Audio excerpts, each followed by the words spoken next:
Check this stuff out. Thanks everybody, my name's Trey. Best wave ever ridden out there. Oh, nice! Get me mailman on the line. Epic! Welcome to EpicTV Weekly. My name is Jools, and I'll be filling in for Trey whilst he's away in Texas, so here's what we gathered up for you this week. We report on the biggest event by far in the skydiving world, Felix Baumgartner's jump from space. We catch up with the man who scored a perfect 10 at the Quick Pro France last week, freesurf icon Dane Reynolds.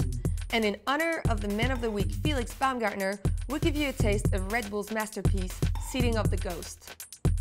But first, the news.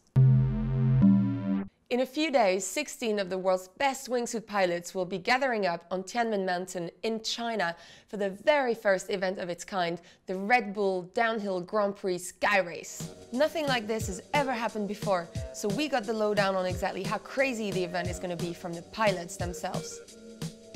It's a pretty big step for legal base jumping in the world, and I think we can do this one successfully. We can really take it further. It will have one turn at the beginning, and then around the balloon, it will add a bit more of technicity in the line. If I were a betting man, I would put my money on Aspen Badness.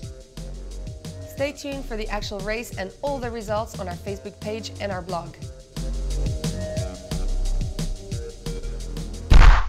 2012 sees the return of the third edition of the Rider of the Year Awards, which is pretty much the equivalent of the Oscars in the world of kayaking.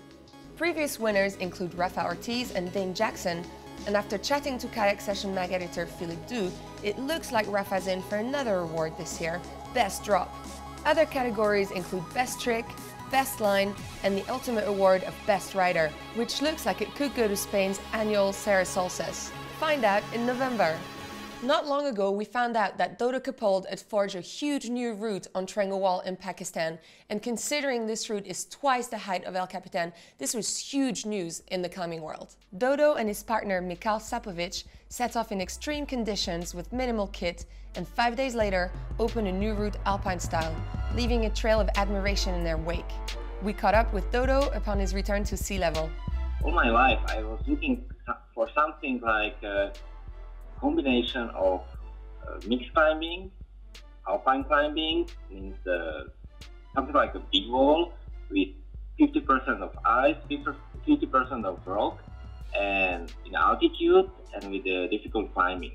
So everything in one. You can watch the full interview on our blog at daily.epictv.com. The biggest, baddest news this week has been by far the Red Bull Stratos project finally coming together. This is an event we at EpicTV have been following since its early days, so as you can imagine, we're very excited.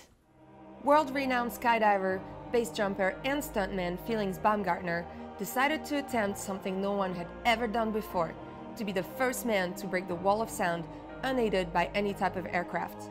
To do so, he will fly up in a capsule to the outer layer of the stratosphere, and upon reaching the ideal height, he will jump out and free fall back down to Earth until he's gathered up enough momentum to reach the speed of sound, 1,225 kilometers per hour. We caught up mid-flight with our wingsuit editor Tim Emmett to find out what he had to say about it. This is an amazing feat that Felix is about to embark on. It must be incredible to go 99% out of the Earth's atmosphere to 120,000 feet above the Earth and then skydive out of it. I think Joe Kittinger, he's my hero here because he was the first person to go to that sort of distance. He went to 107,000 feet 52 years ago. Joe and Felix can be able to communicate for the whole duration. So I think Felix is quite fortunate that he's got Joe right there to talk to him about the experiences that he had 52 years ago. But of course, Felix is taking it one step further. He's going to be breaking a lot of world records if he can pull this off.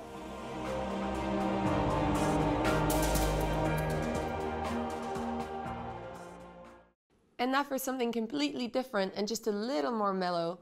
Last week we caught up with Dane Reynolds in his run to the final at the Quick Pro France down in Oscars, and we got him to talk about his surfing.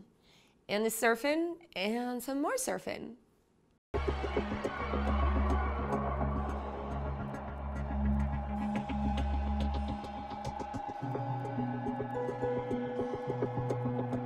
Dane's #1 kind of in the world in a lot of people's eyes, I think. Best surfer in the world? I think Dane Reynolds was really the first one to bring that kind of power and then that new innovation to surfing, you know, and just kind of mix it together into one. Dane, he's been really inspiring to watch and really inspirational, you know, for surfing. The best surfer in the world. You never really see him ever, and then a clip will just come out and he's doing stuff that you've never seen on the surfboard before. The best part is, yeah, being able to travel and surf, and just the sort of experiences you are able to get out of that alone is pretty special.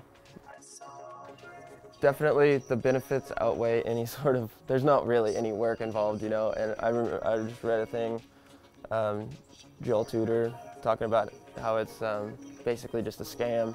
Essentially it is because you're so lucky, but surf brands are making money off of you, you know. Definitely Japan last year was probably the best day of surfing I've ever had.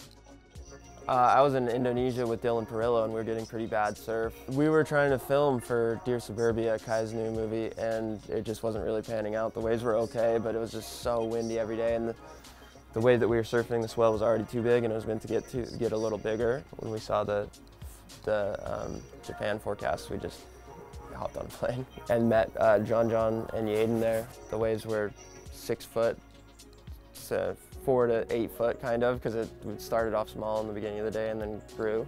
Best waves you could ever imagine. We had like 10 days of really good surf.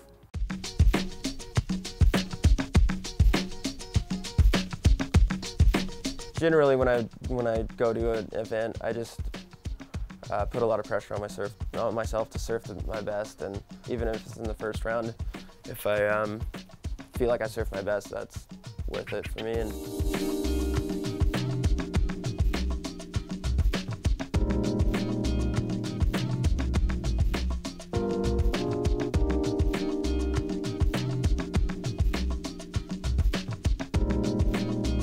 I remember there's a particular heat against Parco on the Gold Coast that was really cool. We both had really good waves and ended up winning that one, was cool too. Even watching his waves, I was stoked. You know, he's one of my favorites. So.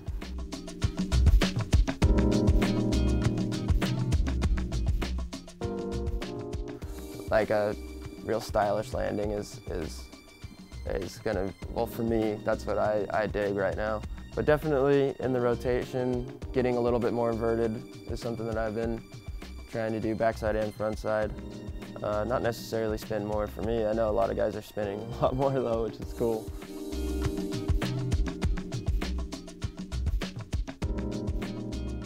Yeah, I've been just trying to get a little more inverted on the rotations and land cleaner.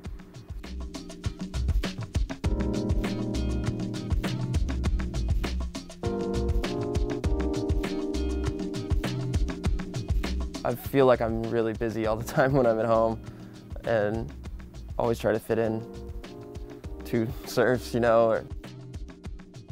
A big part of my life is traveling. When we're not surfing, we're looking for waves, or if there's no waves, we're kind of being tourists, you know.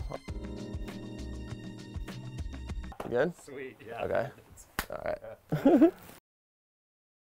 There you go then, the man behind the icon, Mr. Dane Reynolds. That's it for our show this week. Thank you for watching. Remember that you can watch all the latest movies on EpicTV.com, as well as catch all the latest adventure news on daily.epictv.com. Before I leave you though, in honor of what I consider to be bigger than the moon landing, here's a snippet of one of Felix Baumgartner's movies available on our service. It's called Red Bull's Heating Up the Ghost. It's sick. Enjoy it. See you next week.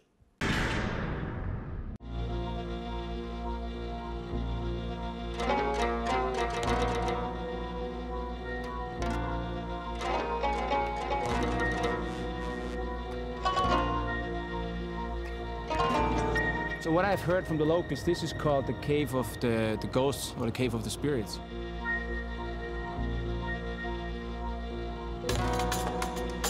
نزل من فوق وتيجي تحت شاف الدنيا It's a very unique and difficult jump.